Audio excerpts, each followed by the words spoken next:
I am Hairul Aiman Ashraf bin Hashim.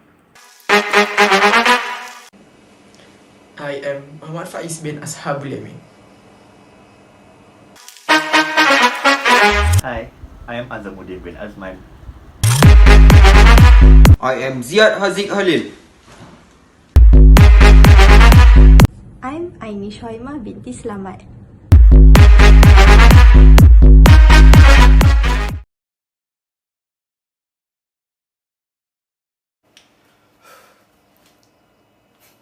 Hello everyone, welcome to your first day, first class in becoming a super agent like me. I am Agent 018. So today, you will start your lesson. Before that, I would like to take your attendance. First, Agent Ali is here. Good. Agent 007. Good. Agent Namoto. Oh, sorry. That is Ajinomoto actually. Okay, let's start our class. Before that, I would like to take down my things, my iris. You will get it when you graduate. Pistol, my weapon. So today, you will learn responding effectively to inappropriate behavior. Noble teacher think that set up a good and strict rules can make the teaching process fluid.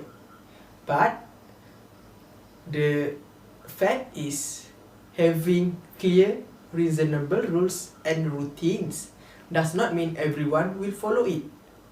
That is why you need to learn how to cope with misbehavior, and this is important. There are 6 things that you will go during this class. First, principle for dealing with inappropriate behavior. Second, dealing with minor misbehavior. Third, dealing with more serious misbehavior. Fourth, dealing with chronic misbehavior. Fifth, dealing with thorny problems. And sixth, when discipline violates students' constitutional rights. Now, let's go to the first thing, which is principle for dealing with inappropriate behavior. So, in principle of dealing with inappropriate behavior, there are 6 principles. We will go one by one. So, now we move to the first principle.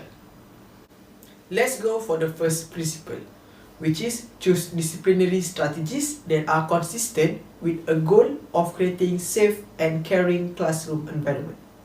There are 2 things you need to focus on, which is students' dignity and relationship between teacher and student.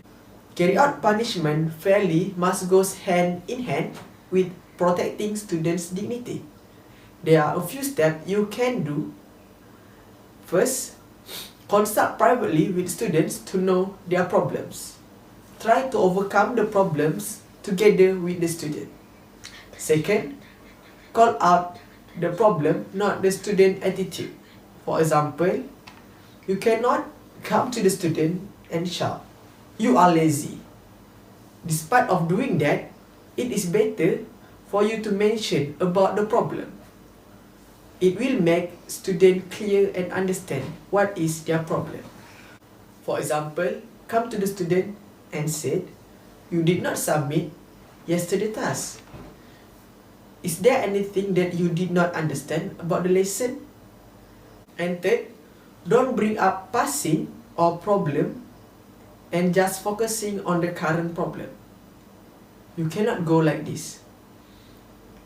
Semalam awak dah buat ni, hari ni awak buat ni pula. Inilah batch paling teruk saya pernah ajar. And the teacher repeating it year by year to every batch.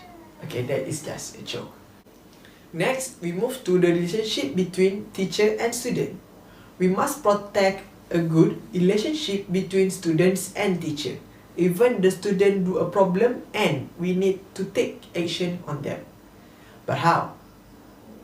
Here is 2 ways. First, give them a choice to choose the punishment. Example, the punishment day, what type of punishment, and others.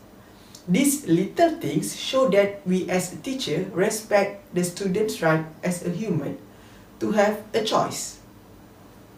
Second, and most important thing, treat all students in the same way. You cannot ignore a problematic students. From what I saw, many teachers usually avoid the problematic students.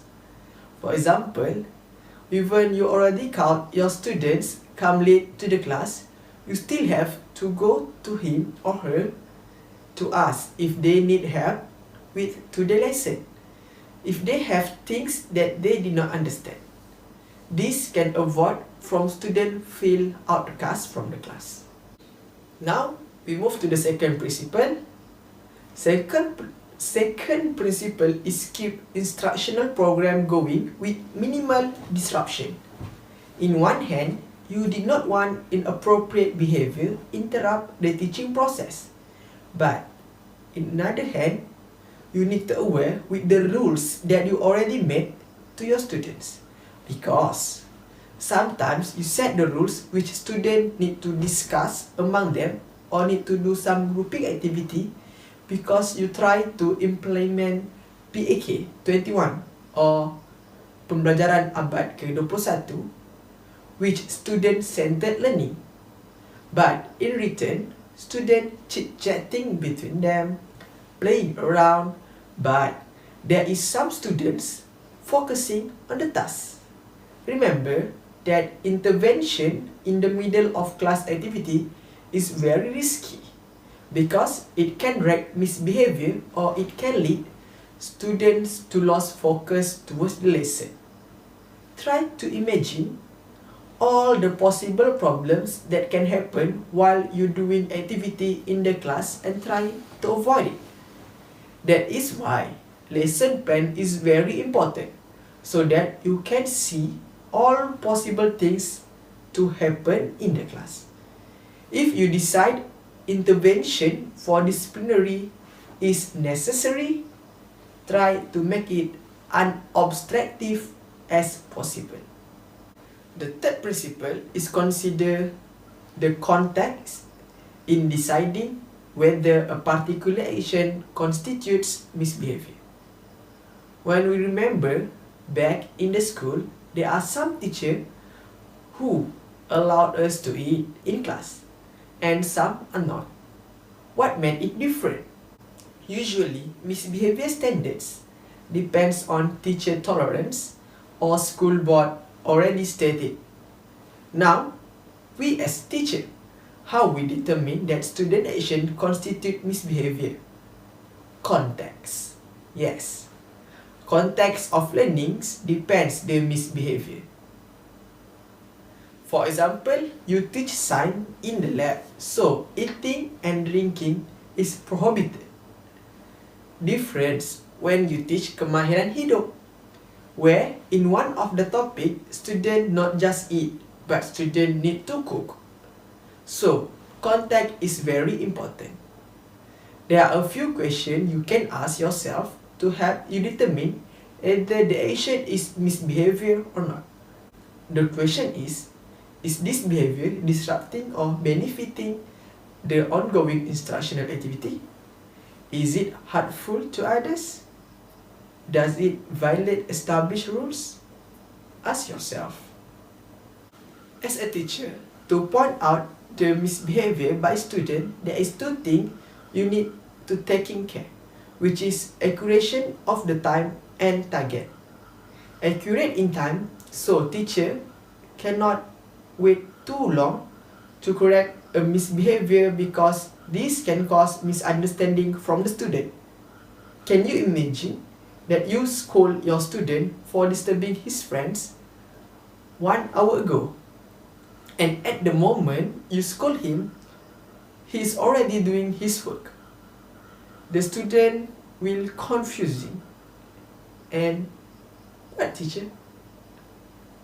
Besides that, teacher must practice the rules that they already made all the time. If you ask your student to raise up their hand before answering question, and you accept all the answer of the student who did not raise up their hands, so you cannot suddenly scold one student who answering without raising up their hands. after a few students go without raising up their hand. Did you understand? This is not just not accurate in time, but also you are unfair to your student. Second, accurate in target mean as teacher, we must alert who is doing the misbehavior and what they are doing, so that teacher can call out the right person. Besides, if there are 10 students who doing the misbehavior, so you need to call all the 10 students rather than one student.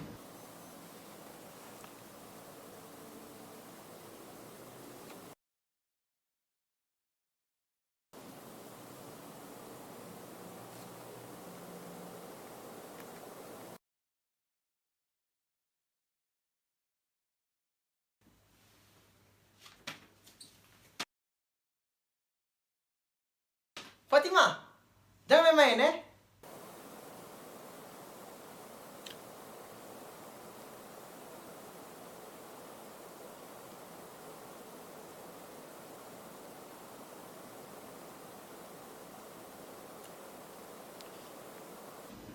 Now we move to the fifth point. Here is how you need to react to certain misbehavior. To make it easier, we can classify the misbehavior into 3 categories. First, minor misbehavior. For example, noisiness, socializing, and daydreaming. Who like daydreaming? Fatin, right? I know Fatin. Second is more serious misbehavior. For example, arguing and failing to respond to group directive. And third is never tolerate misbehavior such as stealing, hurting others, and vandalism. Based on the misbehavior, you need to respond perfectly depending on the type of misbehavior. You did not want to ignore or take it easy on serious misbehavior, and you also did not want to overreact on minor misbehavior, right? In the short time, you have to assess the seriousness of the misbehavior and what should you do based on it. For example, there are students that make noise in the class. Because it was minor misbehavior, for me, the best action you can take is just ask him to quiet and do the work. But if the student still making noise after a few times, you remind him it is better for you to privately consult him. Remember, our first principle must protect student dignity. After all, we live in this modern world where everything can go viral. So, beware and be careful. Cikgu, saya tak siap kerja sekolah.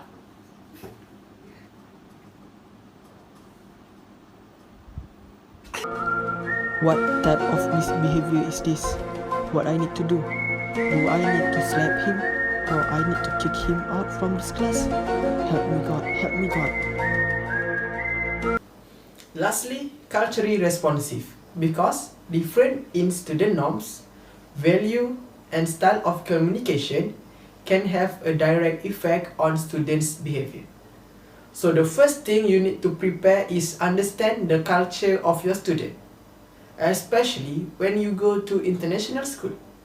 This is based on one of the international school teacher that told me, you cannot expect the student from the other country to have a polite manners like Malaysian student, because their culture did not have that. So you need to aware of it and cannot stress it out. Second, consider how this misbehavior related to race and ethnicity. For example, Chinese student will drink a lot in class. If there was in lab where drinking is prohibited, teacher need to respect the student need by allowing the students to go out from the lab and drink. And this applicable for all students, not only for Chinese students.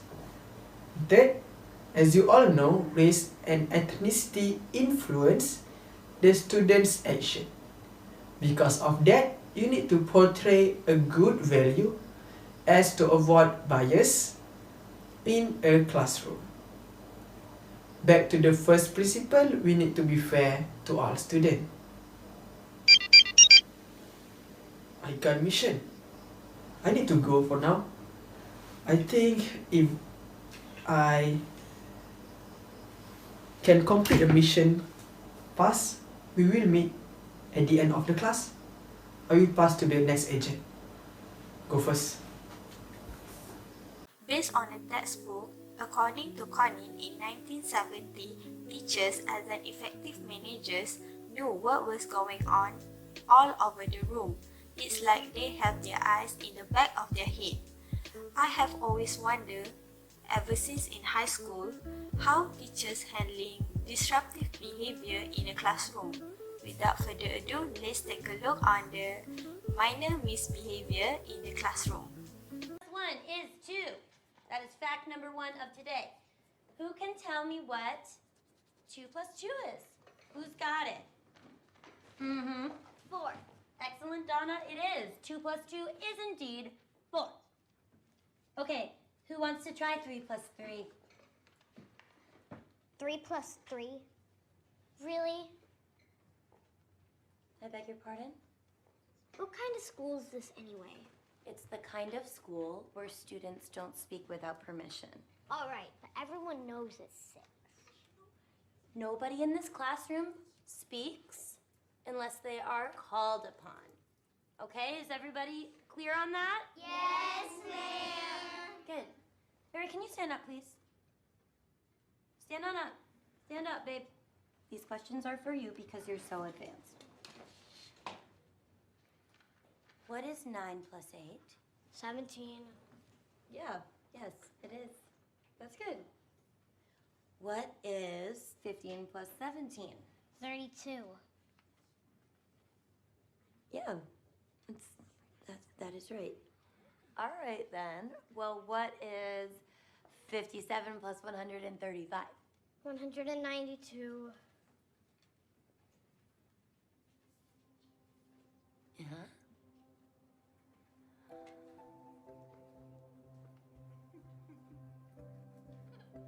Can you tell me what 57 multiplied by 135 is?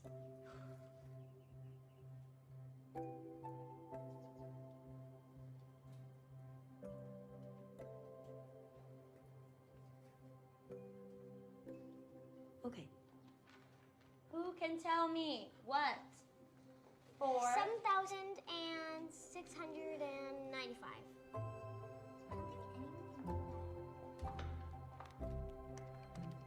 The square root is 87.7. And change. Now what does ad nauseum mean? I have First and foremost, what is minor misbehavior?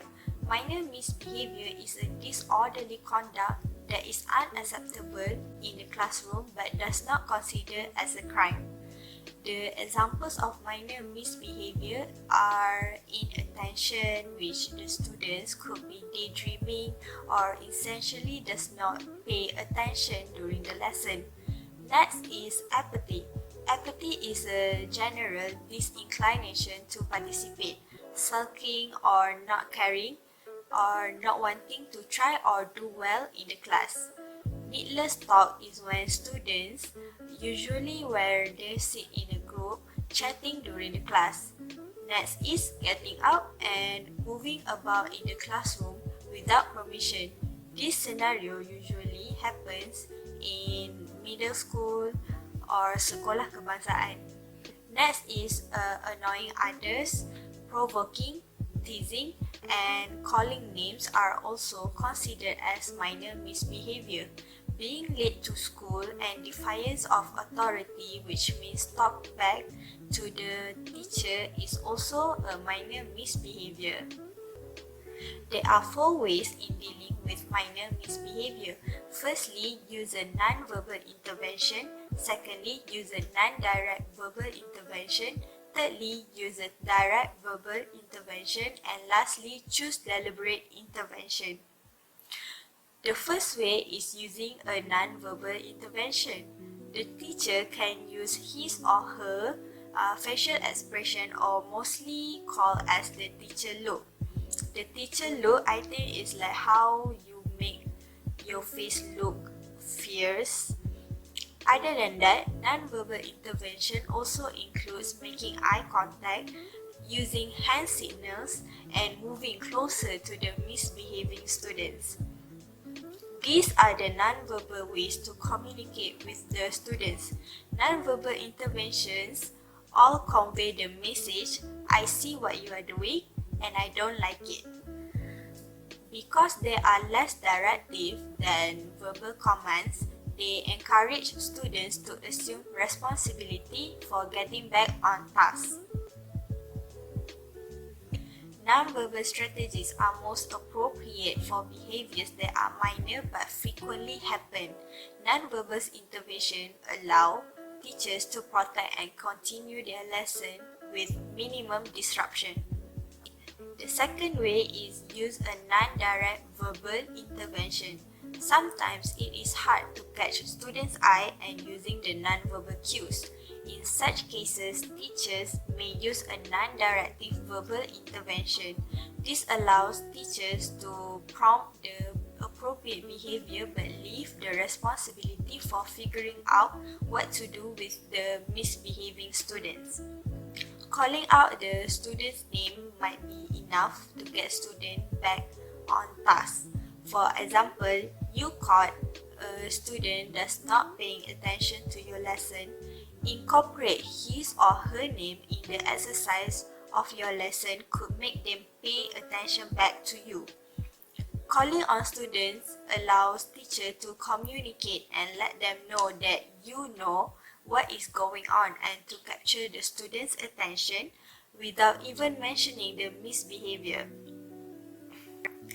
The use of humor can provide another gentle way to remind students to correct their behavior. However, teachers must be careful with the use of humor or jokes because you do not want the students to disrespect you. Next is use a direct verbal intervention. Unlike the previous way, direct verbal cues are more straightforward in capturing the students' misbehavior.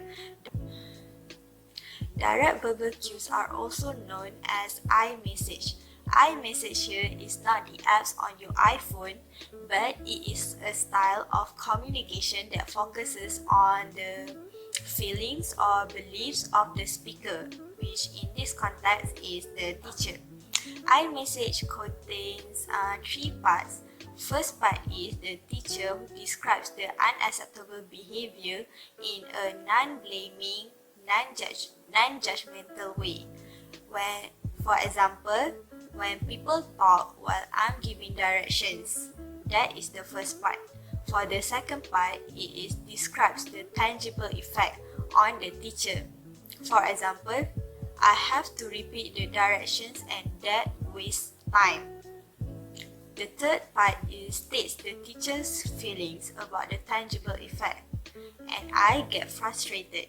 When you combine all these 3 parts, it becomes, when people talk while I'm giving directions, I have to repeat the directions and that wastes time, and I get frustrated.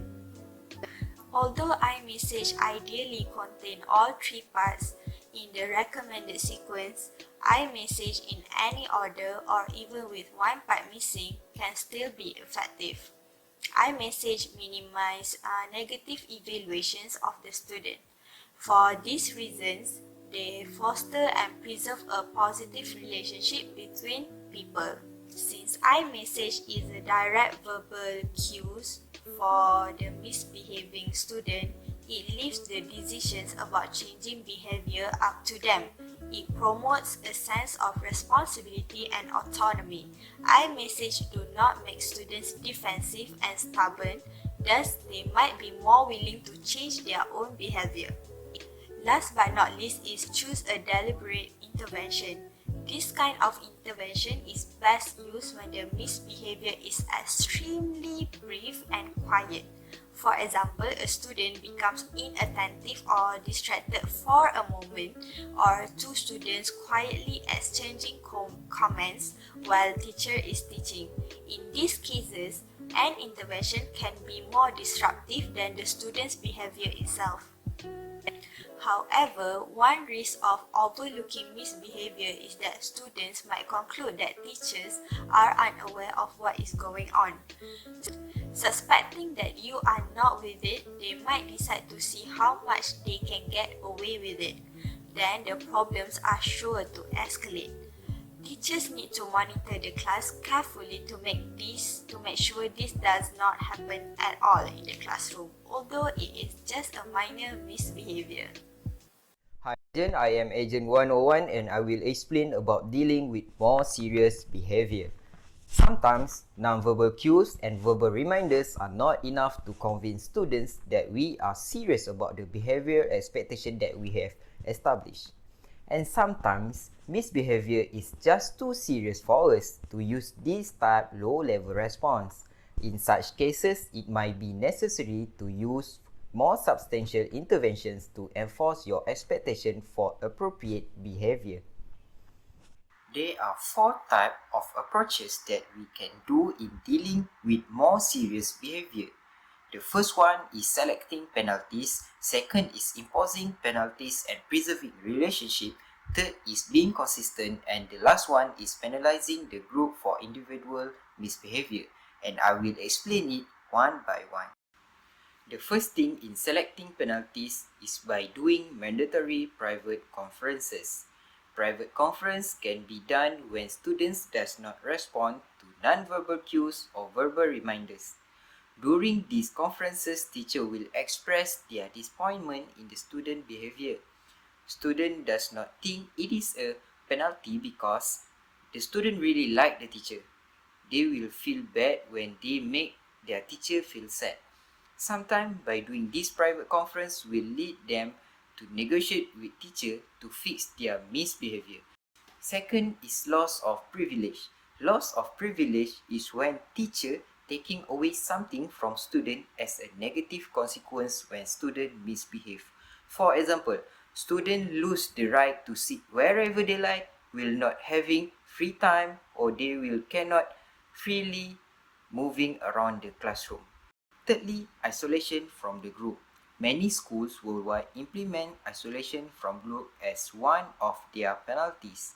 They are room spaces that are separated from the classroom where students are sent as a behavior management intervention. Many schools use them as a part of an escalating set of disciplinary measures. As an example, those students that have trouble dealing with the distraction and stimulation of the typical classroom environment, move them temporarily to a scheduled area of the room will provide them a much needed opportunity to refocus. The fourth one is exclusion from the class. Exclusion from the class also can be called as kicking kids out. It is a strategy that should be reserved for major disruption. Exclusion space can be labeled as time-out spaces and calm rooms. Teacher only can do this when situation being out of control or when the student being so infuriating that makes teacher cannot discuss calmly. As example, when teacher yell to the student and the student yell back at the teacher, teacher must exclude the student from the class and put at the exclusion space for 10 minutes. It is can give both teacher and student time to cool down. After that is detention. Detention can be defined as hold the student that repeatedly doing the same misbehavior. Detention can be done for routine violation of rules. As example, students that keep coming late to class, teachers can use regular school detention as a penalty. But the problem is the student will learn something along the time of detention, or else just make them happier and more comfortable with the penalty. Next is written reflection on the problem. This can be defined as students rewrite their misbehavior in the classroom. It is because sometimes a situation is so complex that it warrants serious reflection in writing. This penalty will make them more understand about the negative impact of their misbehavior. As example, when a student was caught doing a plagiarism sources from the internet, teacher can give them a penalty to write a reflection on their wrongdoing. They must write a letter to tell the teacher why and what they have done, and they must make a reparation revealing. The last one is contacting parents. Contacting parents can be defined as report to the student's parent if the student shows a pattern of consistent misbehavior. This is become very important when teacher need to deal with student discipline issues such as selling tobacco, bullying, and threatening. This is because serious behavior problems require team effort including involving students' parents. So we move on to the second approach, which is imposing penalties and preserving relationship. There are three ways in imposing penalties and preserving relationship. The first one is delay the discussion. It is very important to delay your mat. You need to tell them to meet you after the class and then you can continue your teaching. Delaying discussion will give teacher more chance to calm down and to rethink what actually they want to say. You will also be more able to separate the student character from the student's behavior. Next is impose penalties privately, calmly, and quietly. Instead of scream and yell, use softer voice and stand closer. The softer the voice you use, the closer you stand with the student, the more effective it tends to be. As example, Ziad, don't be like this. You are good student. Please focus on me. Thank you. Like that. Easy, right? So, the last one is re-establish a positive relationship.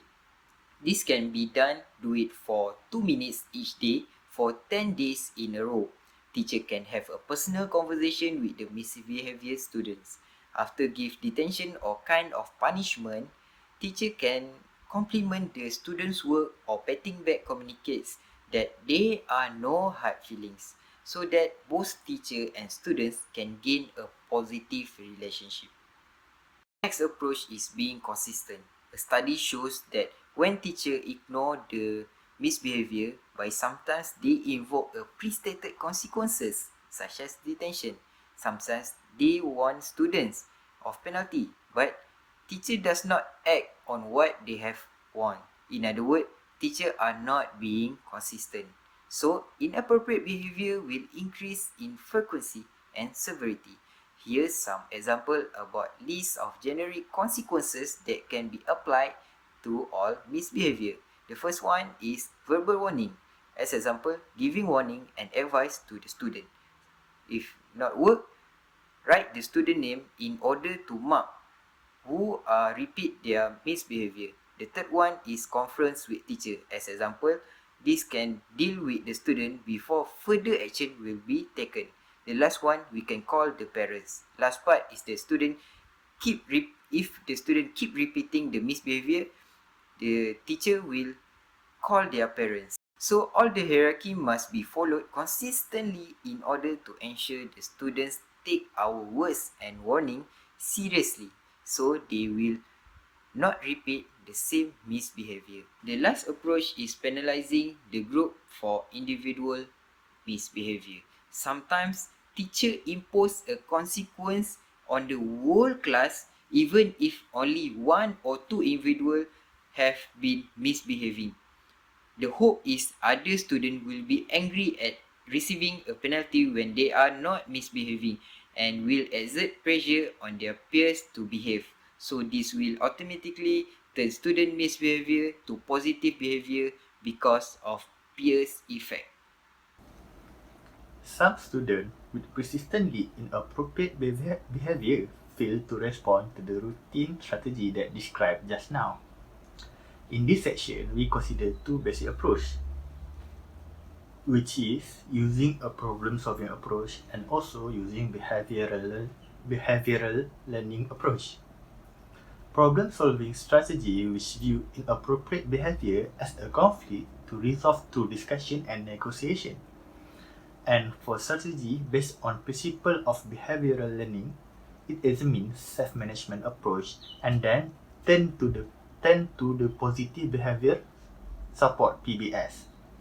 This intervention designed to replace inappropriate behavior with new behavior that serve the same purpose for students. Now, I will present how to deal with chronic misbehavior by using problem-solving approach first. By using problem-solving approach, it consists 6 steps. For the first step, define the problem. Teacher and student need to observe the problem that become the issue. In step 2, brainstorm possible solution. As in all brainstorming activity, all the suggestions from teacher and student are not evaluated in this stage. For the step 3, evaluate the solution. Now, teacher and student need to take a look at all the solutions that have been proposed and decide which they like or they don't like. For the step number 4, decide on the solution. In this step, teacher and student attempting to vote on the solution that they want to implement. Step number 5, determine how to implement the decision. And the step 6 is evaluate the solution. Teacher might call the student and ask their opinion about the decision. I will give you situation as an example. In assembly, students supposed to walk and sit together in the group class. While on the way, it is crowded in the halls and everyone loose. Some student has died here and there, join another class, and fit into the crowd. By the time to get into the assembly, the students scattered all over. They sit with others class and they act up. Sometimes teacher don't recognize the student. Sometimes the student give a wrong name when teacher asks. The behavior in assembly can be really bad. So teacher decide this was a problem that need to deal before another assembly was held again. Right now, teacher will implement the problem-solving approach. For the first step, teacher told the class he felt this was a problem and student agreed. And teacher explained that it need to brainstorm the solution. For the second step, teacher and student came up with a list of the different solutions like have shown in this slide. For the third step is evaluate the solution. The teacher talked about the possible solution, focusing on how it would affect everyone. Teacher don't want to keep students from the assembly because assembly part of education. And teacher don't have right to suspend students from assembly. Teacher can get disciplinary involved. For the fourth step is decide on the solution. Students are like the buddy system, and student responsibility of telling the person next to them to stop distracting. Step number 5 is determine how to implement the decision. Student agree with teacher's look technique when student acting up. Then teacher will write them to disciplinary if they don't stop. The last step is evaluate the solution. After the end of assembly, teacher asks students if they satisfied with the solution making. It was good to get students involved in the trying to solve the problem. Maybe they will be interested in trying to improve the situation. Right now, I will present the second strategy by using a behavioral learning approach. Traditional behavior modification technique emphasize external control by teacher rather than trying to foster internal control by the student. Some educators recommend behavioral approach that involve the student in self-management. They have 4. First is self-monitoring, second is self-evaluation, third is self-instruction, and lastly, contingency contracting. Self-monitoring. What is self-monitoring? Self-monitoring is a skill used to keep track of your own action and performance.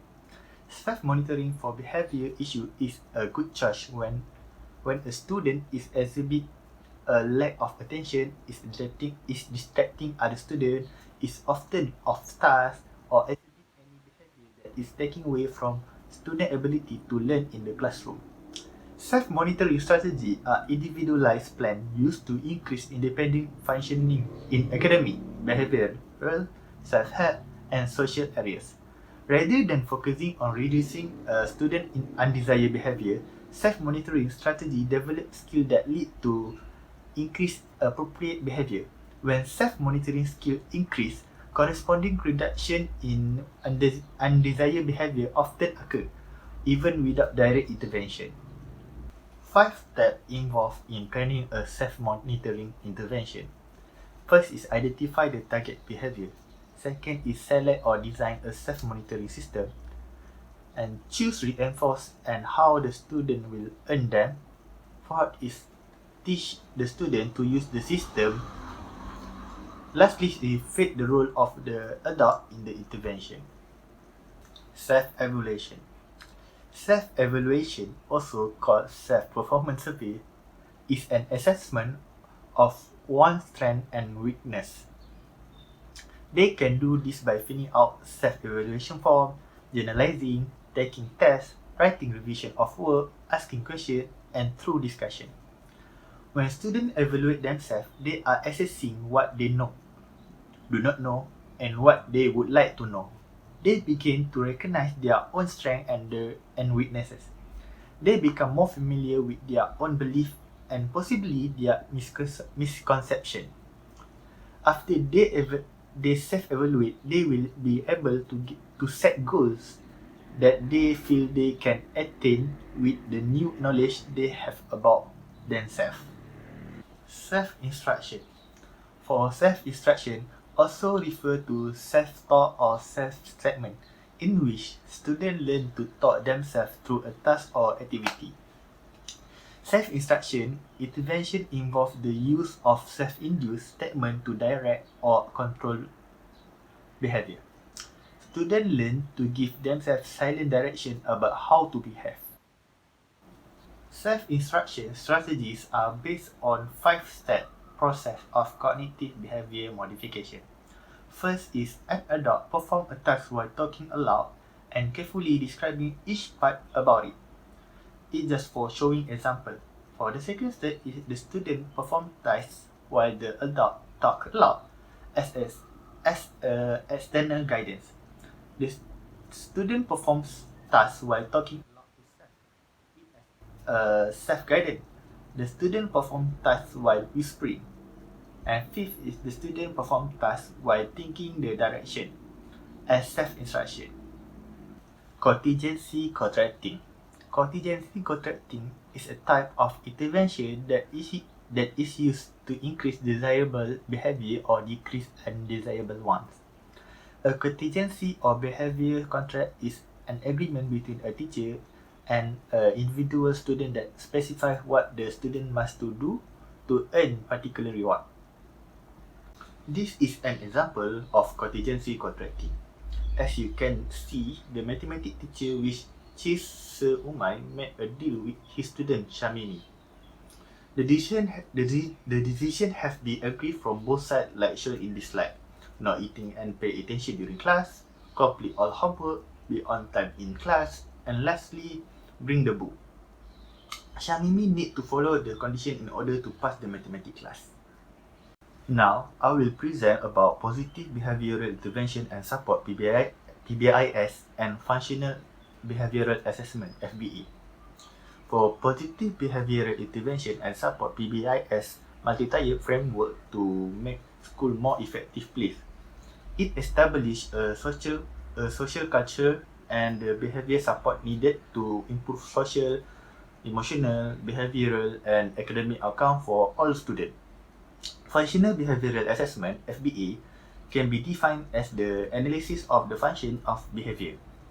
It is a 3-tier approach which consists of primary level, group level, and individual level. FBA is based on the behavioral principle that occurs for either positive or negative reinforcement. Although FBA is a useful tool, it is not simple to execute as it needs the existence of well-trained observers. For this reason, Malaysian schools do not practice FBA.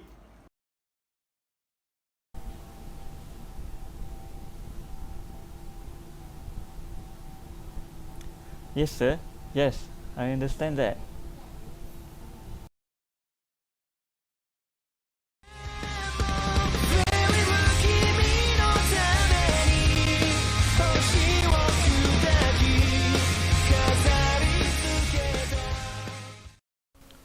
Hi, meet me again. Before that, I would like to remind you about this secret lesson. This is a top secret of the government to train new high quality agents. Are you clear with that? You just watch a video, aren't you? That's the recording of spy camera to see whether the student focused in class or not. Indeed, some of them did not, and we called him. The problem is related to what we are going to learn today, which is dealing with Tony problem. Tony problem is literally a problem that is complex, full of difficulty, and must be handled properly. Remember, preventing Tony problem is the best act to be done before the problem occur. Again, preventing is much better than handling.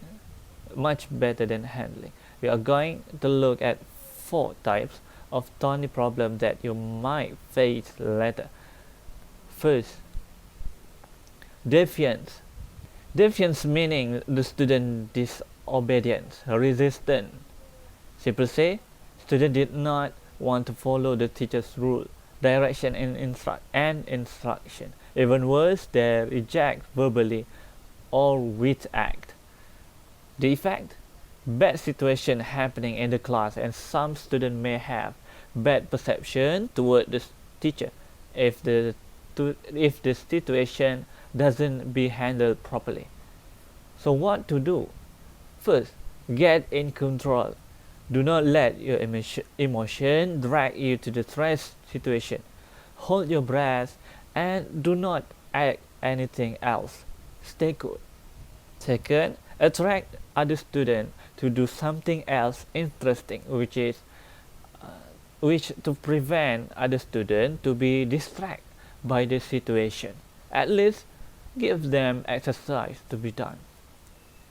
Bring the student to private area as if possible to talk to him. Get one-to-one communication and try to understand the student. Maybe he have problem at his home, we doesn't know. If we can't help or the problem is big, bring the issue to the higher priority. You as the new agent letter must want the best for your student. If the situation get worse, do not get too close to the student. That might cause harm. We don't want the student become more aggressive. Do not use power struggle. What does it mean?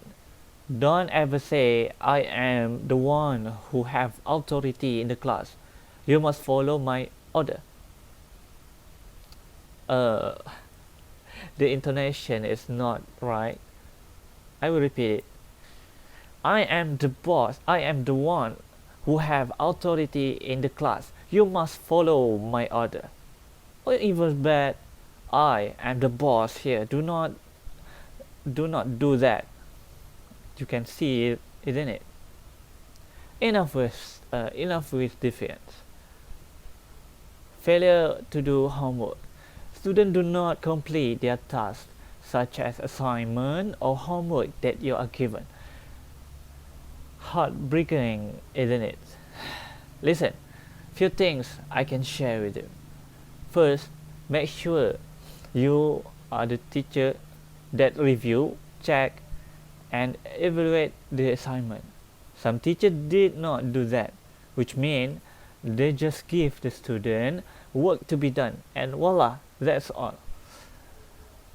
Man, that's really problem, a big problem. Where is your responsibility as an agent if you don't check your student homework? Second, highlight key points or clue that they need to focus, especially for reading work.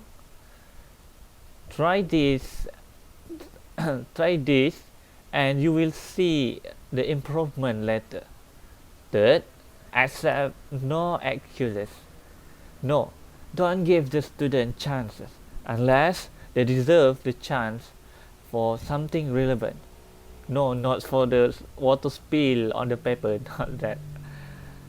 In the school support, gives the student chance to refer you if they have problem in the break time, allocate some time for the student to come to you. If possible, take your food at different time so that you are available for the student in the break time.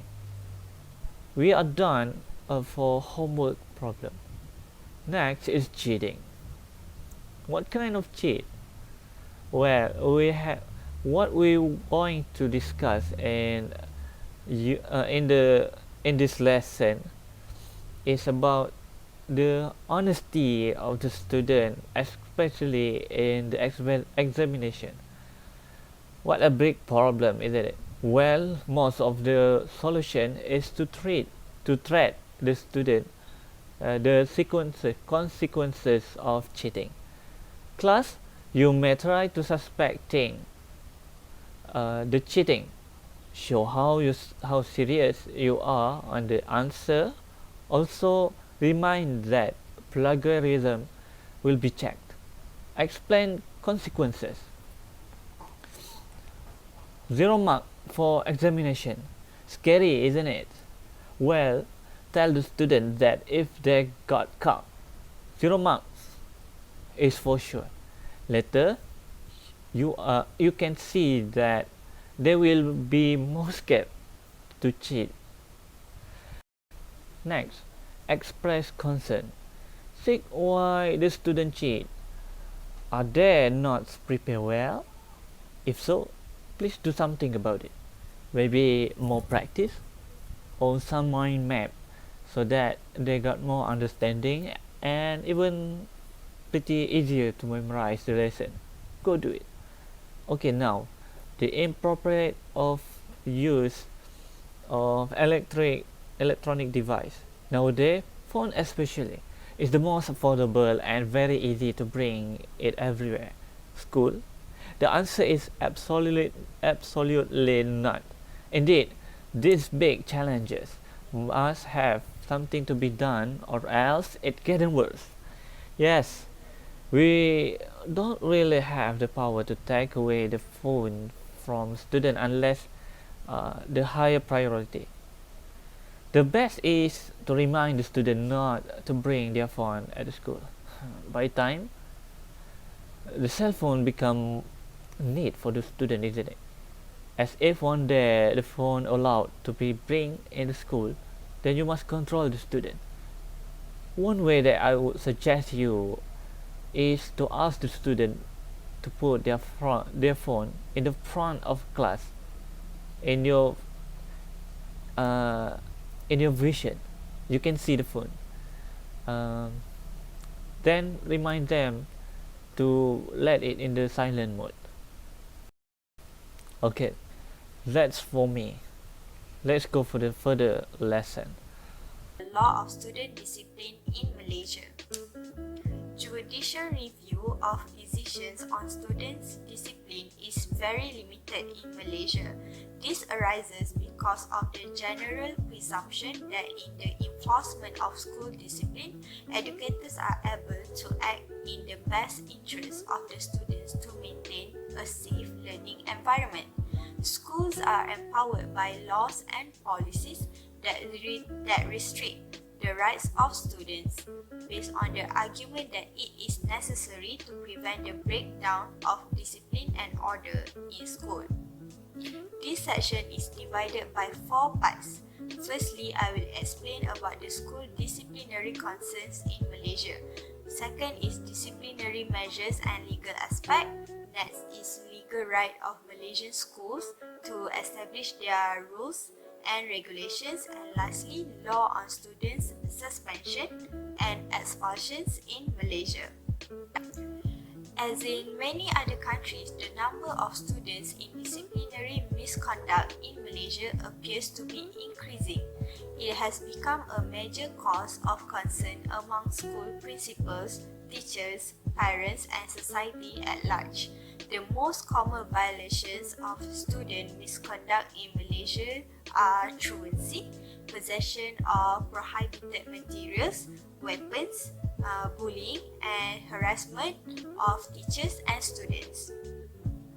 To counter the threat of misconduct, the Ministry of Education prefers to use a soft approach in Malaysia's public government schools, namely in the form of providing advice and counseling to students who misbehave. Advice, warnings, and reprimands are commonly used in cases of minor student misconduct, whereas suspensions and expulsions are used in more serious instances of student misconduct, often as a last resort. For your information, the Ministry of Education has its set of disciplinary rules and policy guidelines concerning the suspension and expulsion of students. School principals must initially obtain adequate evidence to demonstrate that there has been a serious breach of a school's student disciplinary regulations. Based on the evidence, a school principal must also determine whether a suspension or an expulsion is a reasonable response to a particular student's infraction. Next is disciplinary measures and the legal aspects. The most common student disciplinary measures enforced in Malaysian schools involve corporal punishment, suspensions, and expulsions. Corporal punishment that we always use in schools in Malaysia are caning. The school principal is largely responsible for establishing a system of disciplinary rules that regulate the conduct of students and promote respect for authority, self-discipline, respect for others, and good behavior. In Malaysia, the Ministry of Education legally permits the enforcement of corporal punishment in public schools. Caning, for instance, is permitted but only in exceptional instances of student misconduct. It is mandatory for school principals and teachers to comply with the Ministry of Education's regulations on corporal punishment to prevent any potential litigation or allegations of a violation of students' substantive due process rights. According to Section 5 in bracket 1 of the Education School Discipline Regulations of 1959, corporal punishment is enforced among boys only and is restricted to certain parts of the body. The purpose of corporal punishment, as expressed in General Professional Circular to all schools, is to educate the student and not act as a means to abuse students. The school principal or a teacher who has been authorized in writing to cane a particular student must exercise reasonable caution and restraint when carrying out the caning. In Malaysia, school principals have a legal obligation to act according to the written rules and regulations set forth by the Ministry of Education. Nevertheless, school principals are given the discretion to determine the standard of behavior that is acceptable in the school in relationship to its surrounding, culture, and environment. To some extent, school principals are provided a degree of latitude to establish their school's sets of rules and regulations, specifically when the Ministry of Education's regulations are silent with respect to certain types of school conduct and behavior. So, why the Ministry of Education just gave the guideline to all school principals in Malaysia to set their own rules and regulations to their own school? The general nature of the regulations is due to the difficulties in establishing a set of specific regulations that covers an entire range of misconduct. The last section is Law on Student Suspensions and Expulsions in Malaysia. I doubt that any of you have been expelled during high school, right? Because all of you, as far as I know, is a very good student and a very smart one. Student suspensions constitute a short-term denial of the right of the student to attend school. Suspensions and expulsions are regarded as having serious repercussions because they both affect the fundamental right of a child to receive an education. A decision to suspend or expel must consider three factors. First, the pedagogical effect as it relates to the student's education. Second, the decision's effect on the law against discrimination.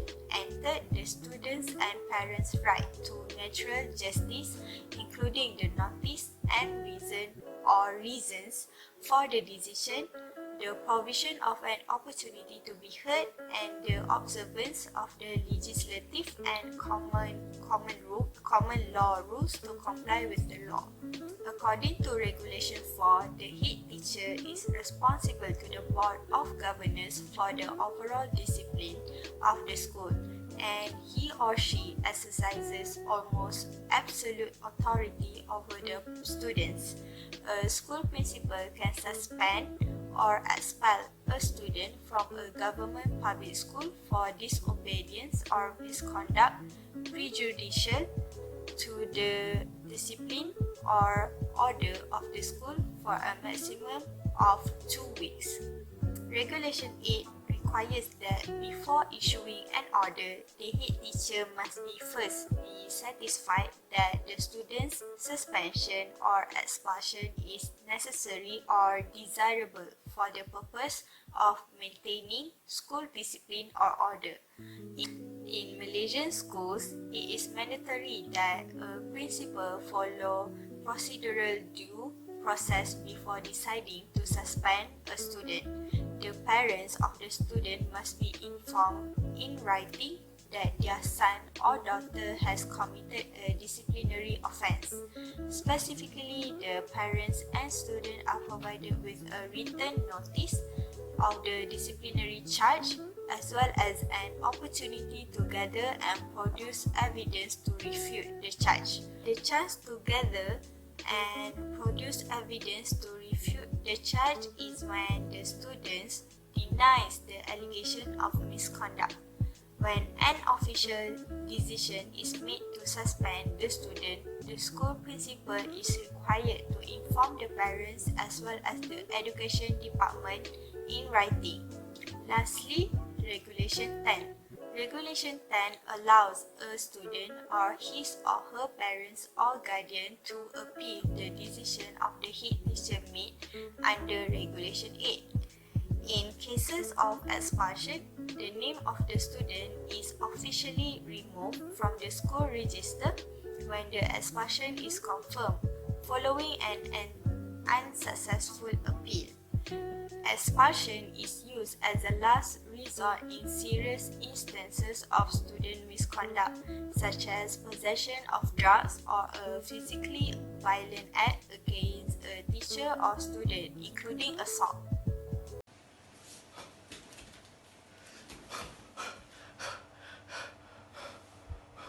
You guys still here? Let's go to the meet. We have a problem. We need to meet right now. Let's go to the meet.